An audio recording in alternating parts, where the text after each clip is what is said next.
Oke,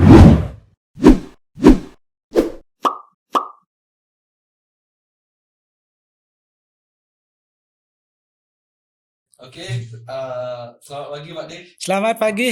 Oke, Ya, selamat pagi. oke. Jadi kita ini apa namanya, Pak D menjadi narasumber pertama di podcast kita. Ya, Oke, enggak apa-apa podcastnya ya sebisanya. sebisanya Oke oke ya. ya, oke. Podcast kita namanya podcast SMK Negeri 2 Bandung. Let's Mantap. talk the truth. Ya, Oh, mantap luar let's talk the biasa. truth artinya yang Pak D duduki sekarang tuh kursi panas. Kursi Enggak panas. apa-apa, enggak Ya, apa-apa. kursi panas dalam artian apa yang Pak D sampaikan di sini adalah segala hal tentang kebenaran, ya Pak D ya. Iya, oke. Oke. Mudah-mudahan. Kalau misalkan kita mendeskripsikan Pak D ya kita mendeskripsikan Pak D, memang sih kita sudah banyak ngobrol. Saya sendiri sudah banyak ngobrol dengan Pak D. Betul, Tapi Pak kita Gilang. lihat dari apa namanya? Kita lihat dari apa yang terjadi di SMK Negeri 2 Bandung. Ketika Pak D Swastika lewat, anak-anak sudah diam. Ya. Nah, itu salah satunya. Ya, salah satunya. Ya. Ketika Pak D Swastika lewat, anak-anak yang tadinya ngantuk langsung melek lagi. Bahkan bukan siswa di sini aja, Pak ya. Bukan siswa di sini, alumni juga. Ketika kemarin saya tanya, ada ketika saya servis mobil, ketika saya servis motor, ada alumni SMK Negeri 2 Bandung yang ditanya pertama adalah Pak D Swastika masih di sana. Mungkin ada kesan tertentu. Iya, mungkin ada kesan tertentu. Ya. Ya. Gimana Pak D, coba diceritakan Pak D di sini itu gimana sih sampai alumni yang sudah punya anak dan lain sebagainya tuh ingat sama Pak D gitu. Oke. Begini ceritanya ya. Kalau dibilang ceritanya menarik, ya. Kalau enggak, ya juga gitu. Kita kan, saya di sini itu kan sudah hampir 31 tahun sesungguhnya. Semasih sekolah ini belum bernama SMK. Ya, dulu kan SMA Negeri 2 Bandung. Kemudian SMK berdiri tahun 96. Saya langsung bergabung di dalamnya. Sama dengan naik tangga gitu, karir saya itu bilang biar serem sedikit dibilang aja karir gitu ya. Jenjang ya gitu, dari guru biasa, kemudian dari wali, dari pembina OSIS, sampai akhirnya saya ya dipercaya oleh Bapak Kepse untuk di Waka gitu. Dulu saya Wakanya di Humas itu hampir 12 tahun lah, anggap seperti zaman dulu. Ya, zaman di Humas, keliling-keliling ke bengkel mobil, sepeda motor, itu zamannya dulu gitu kan. Nah, gimana kalau sekolah akhirnya job saya ditukar, dipindah ke kesiswaan. Nah, seperti itu. Mungkin karena harus sering berinteraksi dengan siswa kan gitu kan, hampir setiap hari. Mungkin siswa itu punya kesan gitu loh, kesan. Ini Pak D Swastika ini seperti ini, dia begini gitu. Yang paling sering bersentuhan, bersinggungan dengan siswa kan kesiswaan, siapapun termasuk saya kan begitu ceritanya. Mungkin sampai di bawah setelah dia tamat bekerja gitu kan, dan kesan-kesan yang lain barangkali apa yang saya pernah lakukan sebagai sebuah kebijakan, tindakan di kesiswaan gitu Pak Gilang. Jadi bukan sebatas karena Pak D guru senior, tetapi juga kesiswaan. Jadi Pak D itu menimbulkan kesan bahwa Pak D ini adalah guru ataupun waka yang paling dekat dengan siswa. Jadi kesannya seperti itu, Pak ya. Iya, boleh dikatakan begitu ya. Karena saya walaupun berbeda atau bertahun umur jauh dengan anak-anak, kadang-kadang kan saya berusaha masuk ke dunianya dia gitu. Itu yang paling penting. Ke dunianya dia. Iya, kayak sekarang dia pintar menggunakan media sosial gitu. Saya paling tidak dengan walaupun gaptek sedikit, masuklah sebisanya gitu kan ke dunianya dia lah gitu Pak Gilang. Oke. Jadi kita langsung ke topik yang lebih serius Pak ya. Oke Pak Gilang. Ini sebentar lagi sudah masuk tahun ajaran baru kita semua gitu ya. Iya. Nggak rasa rasanya Pak ya. Betul cepat sekali. Kita baru menerima siswa, kita baru mulai mengadakan MPLS, kita harus menerima siswa baru. Betul. Mohon maaf Pak, dulu tamatan SMA atau SMK? Saya dulu SMA. Oke. Saya tanya sama Pak D sekarang, kalau misalnya Pak D ada dalam situasi saat ini, menjadi tamatan SMP saat ini, kira-kira Pak D akan memilih SMA atau SMK? Tentu saya pilih SMK. Sangat. Karena SMK itu selain berita sudah menyampaikan, kemudian pemerintah juga menyampaikan kebijakan bagaimana sekolah itu pada intinya mampu memberikan paling tidak selain teori adalah praktek. Jadi praktek ya, jadi turun langsung, praktek langsung, dan harapannya begitu anak-anak itu tamat itu sudah memiliki sebuah kecakapan, skill gitu, sesuai dengan minat dan bakatnya. Tentu kalau saya masih SMP saat sekarang, saya pasti pilihnya SMK, pasti. Pasti Ya. bilangnya Pasti, SMK, Pak Dea. pasti. Karena sekarang juga kalau misalkan kita lihat Pak Dea, orang yang teori itu tidak selalu dibutuhkan Pak Dea untuk Betul. mencari dunia kerja, yang Iya. dibutuhkan adalah skill. Skill. Ya, Nah, bahkan sudah beberapa ahli mengatakan bahwasannya kalau misalkan mau sukses di zaman sekarang, kalian harus punya skill. skill. Rugi kalian banyak-banyak punya ijazah kalau Ya. kalian tidak punya skill. Iya, Pak betul, Dea. betul. Oke, baik. Ya. Untuk di SMK PGRI 2 Bandung sendiri, kira-kira progres untuk penerimaan siswa baru seperti apa? Sudah dimulai Pak Dea? Kita sebenarnya sudah mulai. Kalaupun nanti calon siswa baru yang tamat SMP tahun ini, kita anggap ya, walaupun dia belum ujian, hari ini pun dia datang ke sekolah kita sudah siap untuk menerimanya. Sudah siap menerima. Iya. Ya, walaupun dengan persyaratannya sesuai dengan situasi dan kondisi yang ada. Yang jelas sekolah dalam artian siap untuk menerima siswa, siap untuk mendidik, siap untuk mengantarkan, dia punya teori dan skill. Hari ini pun dia datang, kita akan terima. Oke, hari ini. Oke, Ya. karena sudah banyak yang DM Pak Dea, Iya, sudah banyak yang bertanya melalui Betul. pesan Iya. kepada kami, Iya. kepada tim DMS, kira-kira apa syarat gitunya, syarat untuk pendaftarannya, karena mereka lihat mungkin ada beberapa anak yang sudah jalan-jalan ke SMK PGRI 2 Bandung, ya, melihat progres pembangunan di sini tuh bagus sekali. Kalau misalkan mereka lihat di bengkel itu bukan bengkel untuk praktik lagi, itu bengkel Iya. untuk profesional, Pak Dea. Betul. Jadi untuk anak-anak yang sekarang masih belajar di kelas 3, seandainya mereka mau mendaftar lebih awal, kira-kira apa keuntungannya Pak Dea? Yang pertama kita lihat sebelum dia mendaftar lah, kita lihat dulu. Kita sih imbau anak-anak itu sebelum memasuki jenjang sekolah berikutnya, kalau bisa datanglah ke sekolah yang bersangkutan dulu sekali, ya berkunjung, ya lihat-lihat gitu kan. Nah, kalau dia mau datang lebih awal, itu berarti kan lebih awal dia tahu informasi sekolah mana yang pas untuk dirinya, pas sesuai dengan bakat dan minat. Walaupun dia sesungguhnya masih ada di jenjang pendidikan SLTP, tapi lebih awal, keuntungan pertama dia tahu informasi pendidikan lebih awal. Informasi pendidikan Iya, lebih awal. iya. Apalagi di SMK PGRI 2 Bandung ini kadang-kadang kita sampai overload Pak Dea. Betul. Siswanya sudah Banyak. Kita harus menutup lebih awal karena Iya. memang banyak siswa yang rebutan untuk bersekolah di SMK PGRI 2 Bandung. Gitu, Pak Dea. Iya. Oke, salah satu juga kemarin, kalau misalkan kita di SMK itu kan berkaitan erat dengan yang namanya praktik, Pak Dea. Betul. Praktik itu di sekolah sudah pasti, ya. Iya. Untuk praktik keluar di dunia industri, apakah dunia industri yang dipilih itu sudah relevan dengan apa yang akan dibutuhkan oleh anak-anak SMK PGRI 2 Bandung ketika mereka tamat nanti? Oke, SMK PGRI 2 Bandung itu kan salah satu SMK yang tahun ini ditetapkan menjadi sekolah pusat keunggulan, kan begitu. Itu kita tuntutannya memang harus salah satunya bagaimana kita kerjasama MOU dengan dunia usaha, dunia industri yang memang ngemet dengan sekolah kita. Jadi harapan kita ke depan, begitu anak-anak tamat dari sini sudah memiliki teori dan skill, dunia usaha, dunia industri sudah langsung nyambung, begitu, sudah langsung bisa menerima dan mempekerjakan, karena kita juga di tahun ajaran terakhir untuk ujian-ujian praktek kan juga yang mengujinya adalah orang industri, sudah tahu persis seperti apa kualitas lulusan kita, sehingga pihak dunia usaha, dunia industri tidak canggung-canggung lagi lah untuk mengambil lulus kita untuk dipekerjakan. Seperti tahun-tahun sebelumnya, ini sudah secara kontinuitas kita lakukan dari sejak SMK PGRI 2 Bandung berdiri. Jadi begini Pak Dea, anak-anak yang praktik di sana sebelum mereka tamat, mereka sudah direkrut duluan, itu modalnya Pak Dea? Saat dia melaksanakan praktek kerja industri, jadi dunia usaha, dunia industri kan sudah melirik ini SMK PGRI 2 Bandung, anaknya seperti ini, disiplinnya, karakternya, kemampuan ilmunya, keteoriannya, termasuk prakteknya.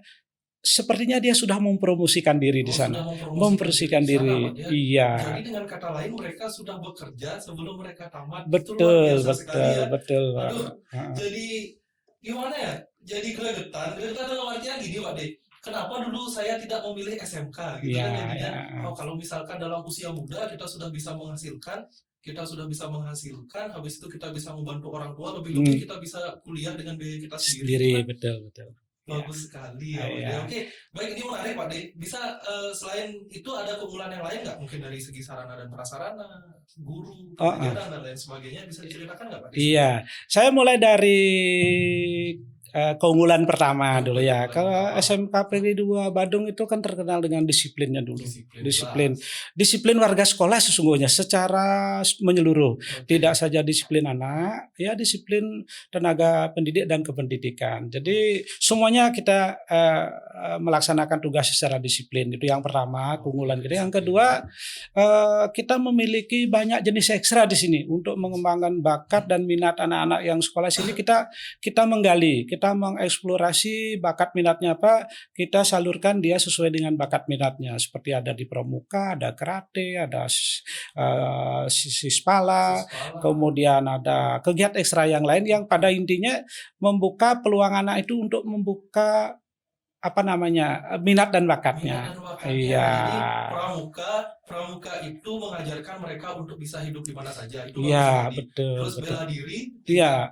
tingkat kriminalitas yang tinggi mengharuskan kita punya skill untuk bela diri. Paling tidak menjaga diri sendiri dah. Ya. Jadi bukan untuk tawuran, Pak ya. Bukan Jadi jadi intinya. kedisiplinan pertama, SMK Negeri 2 Badung itu sudah menendang jauh-jauh citra dari anak STM yang suka tawuran. Itu sudah kita counter, Pak ya. Betul. Lalu ada ekstra mengemudi, Pak ya. Iya. Nah, ini linknya gitu. Jadi anak-anak yang tamatan di PGRI yang jurusan otomotif maupun multimedia kita berharap sih begitu dia memasuki dunia kerja apapun nanti dia sudah memiliki beberapa skill, banyak skill, tidak saja skill dalam basicnya sendiri, skill di luar itu. Misalnya bagaimana anak-anak yang jurusan otomotif setelah kerja di bengkel mobil atau sepeda motor, khususnya di mobil, dia tidak bisa nyetir kan terjadi ketimpangan. Iya, jadi paling enggak dia bisa memperbaiki, menservis, termasuk nanti bagaimana mencoba apakah setirnya, apakah pengeremannya, paling intinya bagaimana dia mengoperasikan kendaraan itu dari mati bisa hidup, dari sudah hidup bisa jalan. Jadi memang skill untuk mengemudi itu memang dibutuhkan, Pak ya. Sangat dibutuhkan. Jadi itu kalau misalkan kita kursus di luar kita bayar 500 sampai 1 juta. Iya. Tapi di SMK Negeri 2 Badung gratis. Gratis itu kelebihannya gitu. Jadi skill mengemudi itu memang diperlukan. Oke, jadi kalau misalkan mengemudi itu kan harus punya pelatih. Betul. Pelatih kita berpengalaman. Kita punya instruktur sangat-sangat berpengalaman, sangat-sangat berpengalaman karena beliau juga punya pengalaman menjadi seorang driver di di bagian beberapa perusahaan. Ya, sehingga untuk menyampaikan teori dan prakteknya di lapangan pada anak-anak peserta mengemudi sebagai ekstra mengemudi sangat-sangat berkompeten, sangat aman sekali. Jadi buat kalian yang sampai saat ini belum bisa mengemudi, terutama adik-adik SMP ya. Jadi silahkan langsung datang ke SMK Negeri 2 Badung, kalian akan diajari mengemudi gratis. Gratis. Kita garis bawahi gratis. Kalau misalkan di luar kalian harus bayar 500 sampai 1 juta untuk bisa nyetir mobil. Di sini karena sudah berpengalaman, jadi nggak perlu sih sampai beberapa kali. Mungkin hanya 4 kali, hanya 5 kali sudah langsung bisa. Iya. Tambahan satu lagi, kalau misalnya anak-anak yang sudah bisa mengemudi, mencari SIM secara kolektif pun kita layani di sekolah. Kita kerjasama dengan Polres Badung. Ya, luar biasa kita. Luar biasa sekali pelayanannya untuk siswa, Pak. Jadi benar-benar mengakomodasi apa yang dibutuhkan oleh siswa. Dari segi sarana dan prasarana, Pak, ini ada banyak sekali, ada bengkel, lalu ada lapangan futsal juga yang nggak semua sekolah punya. Lalu kita punya lab multimedia, lab fotografi, dan lain sebagainya. Itu kira-kira siapa yang akan bisa mengakses itu, Pak? Apakah seluruh siswa SMK Negeri 2 Badung? Apa bagaimana? Coba dijelaskan. Begini, semua fasilitas yang ada di sekolah, termasuk perangkatnya, kelengkapannya, itu adalah milik warga sekolah. Siapapun yang menjadi warga sekolah ini berhak untuk menggunakannya, berhak untuk menggunakan sesuai dengan ketentuan yang berlaku. Apakah nanti untuk lapangan futsal, kemudian bengkel TKR, bengkel TSM, termasuk labnya multimedia, termasuk sarana dan fasilitas yang lainnya. Sarana dan fasilitas. Bahkan tidak jarang kita membuka peluang kalau ada komunitas kah, perkumpulan kah yang boleh dikatakan resmi dan mau minta menggunakan fasilitas, kita fasilitasi sesuai dengan Fasilitasi juga, ya, berarti milik kita bersama milik Pak, kita sesuai bersama, dengan SMK Negeri 2 Bandung. betul, Jadi ya, pantas kita lihat kalau misalkan sudah masuk ke SMK Negeri 2 Bandung, anak-anaknya tuh hampir nggak ada yang diam Pak ya. betul. Ada yang belajar di kepramukaan, ada yang di lapangan futsal, Futsal, ada yang tabuh, ya, dan ada lain yang tari sebagainya, dan Pak, ya. seterusnya. Oke, semua diakomodasi agar Semua. menghindari hal-hal negatif dari siswa tersebut gitu Pak. Iya, betul. Kedisiplinan terutama. Oke Pak De, jadi ini yang paling penting Pak De. Untuk apa namanya tuh? Untuk masalah biaya Pak De. Iya. Nah, nanti kemungkinan ada orang tua yang datang lalu cerita sama Pak De, Pak, masa pandemi ini Pak, anak kami kira-kira bisa nggak sekolah di SMK Negeri 2 Bandung dengan bantuan beasiswa dan lain sebagainya. Iya. Itu gimana Pak De? Begini ya, sekolah memiliki kebijakan. Yang pertama, kalau masalah pembayar SPP yang tiap bulan yang merupakan kewajiban, kita tetap pertimbangkan situasi dan kondisi. Ya, kalaupun tidak gratis kan, tapi ya paling tidak ada upaya kebijakan untuk menangguhkan lah, menangguhkan bayaran sambil kita sekolah bisa mengusulkan anak-anak itu secara keseluruhan untuk diberikan beasiswa baik oleh pemerintah daerah maupun oleh pemerintah pusat. Jadi sekolah punya apa ya, kewajiban. Jadi membantu meringankan beban orang tua dengan sekolah itu mengusulkanlah seperti itu, mengusulkan ke pemerintah daerah maupun pusat terkait dengan amperahan beasiswa. Amperahan beasiswa. Jadi sekali lagi kalau misalkan kalian ingin masuk di SMK Negeri 2 Bandung tapi masih terkendala masalah biaya, marilah masuk ke sini dulu. Nanti untuk masuk dulu. Apa namanya nanti untuk kedepannya, mari kita bicarakan kembali. Bicarakan lebih lanjut. Kami akan mengusulkan beasiswa, kami akan memberikan berbagai kemudahan. Iya. Kalian sekolah dulu kan betul, gitu. Betul. Ya. Oke, jadi untuk apa namanya? Untuk pendaftaran ya, kan sudah bisa dimulai dari sekarang. Iya. Itu bisa online dan offline Pak? Kita menempuh 2 jalur itu. Maka satu tadi yang saya katakan offline itu kan dia harus datang ke sekolah sambil melihat situasi dan kondisi sekolah, apakah tempat belajarnya, tempat prakteknya, sarana prasarana yang lainnya. Dia kan kalau kita lebih awal tahu seperti apa situasi kondisi sekolah kan rasanya apa jerengnya di sini beda ketimbang kita dapat informasi dari teman atau secara online gitu. Saya harapkan sih calon siswa baru itu paling enggak mau datang ke sekolah dulu. Mungkin kalau peribahasa lamanya jangan sampai anak-anak itu membeli kucing dalam karung lah seperti itu ya. Jadi sangat berisiko. Kita pakai istilah mahasiswa salah pilih jurusan gitu. Betul ya. Salah satunya ya. Jadi adik-adik yang ingin sekolah di SMK Negeri 2 Bandung secara online kami layani. Tetapi alangkah baiknya untuk jalan-jalan ke sini dulu, merasakan, melihat apa yang ada di sini, merasakan rasanya bagaimana sekolah di sini. Baru setelah itu adik-adik bisa memutuskan kan gitu. Betul kan, menentukan pilihan. Jadi sudah banyak keunggulan ya yang sudah diceritakan oleh Pak Deswastike. Jadi untuk kedepannya siswa SMK Negeri 2 Bandung ini sekarang kan sudah mulai ada yang mendaftar Pak De. Iya. Jadi pesan untuk adik-adik kelas 3 supaya mereka tidak salah jurusan dan tidak terlambat untuk mendaftar di SMK Negeri 2 Bandung karena kan kuota sangat terbatas sekali Pak De. Betul. Ya, kelas kita tidak terlalu banyak karena kita ingin dengan siswa yang tidak terlalu banyak itu kita menjamin mereka untuk bisa langsung bekerja. Iya. Apa pesan dan kesan dari Pak De untuk itu? Untuk anak-anak kelas 3 yang akan tamat nanti? Begini, saya sih berharap anak-anak yang kelas 3 SMP sekarang yang mau masuk sekolah lanjutan, yang pilihan pertamanya menurut saya di zaman sekarang itu ada SMK gitu, lebih-lebih SMK Negeri 2 Bandung, kita memberikan satu motivasi gitu. Jadi untuk pendaftar calon siswa pertama, pendaftar 1 sampai 10 kita akan berikan voucher. Pemotongan biaya. dengan catatan dia bayar lunas. Kemudian dari 11 sampai 20 ada pemotongan lagi. Ada Jadi pemotongan lagi. kalau memungkinkan lebih cepat lebih baik. Oke, Jadi lebih cepat lebih baik bergabung ke SMK Negeri 2 Badung dengan menggunakan keunggulan fasilitas yang kita punya. Oke, jadi sudah diceritakan semua sama Pak Deswastike masalah kedisiplinan. Jadi kalian tidak perlu khawatir. Di sini tidak ada citra STM yang namanya tawuran. Itu sudah tidak mungkin terjadi. Iya, Bullying betul. apalagi. Bullying. Ya. Kita sudah punya program anti bully gitu. Ya, anti bully, anti perundungan ya, Betul, Pak ya. betul. Lalu setelah itu dari sarana dan prasarana, kalian bisa lihat sendiri ke sini. Ya, Ya. dari segi ekstrakurikuler sudah mengakomodasi semua minat siswa. Betul. Jadi demikian, Pak ya. Ya. Oke, baik. Pak De, kalau misalkan kita lanjutkan ini nanti akan panjang sekali jadi Betul, Pak betul. De. Sangat menarik, Sangat sangat sekali menarik. Oke. membicarakan tentang SMK Negeri 2 Badung. Jadi Iya. kita akan membicarakan kembali pada kesempatan selanjutnya, Pak De. Oke. Jadi untuk adik-adik ya, untuk adik-adik tamatan SMP ya, kalian bisa mempertimbangkan hal ini untuk bersekolah di SMK Negeri 2 Badung. Karena apa? Seperti yang dikatakan oleh Pak D tadi, dari segi kedisiplinan kalian tidak perlu takut ya, dari segi sarana dan prasarana, dari segi program sekolah kita sudah merupakan sekolah pusat keunggulan ya. Dari segi ekstrakurikuler kalian bisa pilih sendiri, kalian bisa lihat sendiri, semua akan diakomodasi berdasarkan bakat dan minat kalian.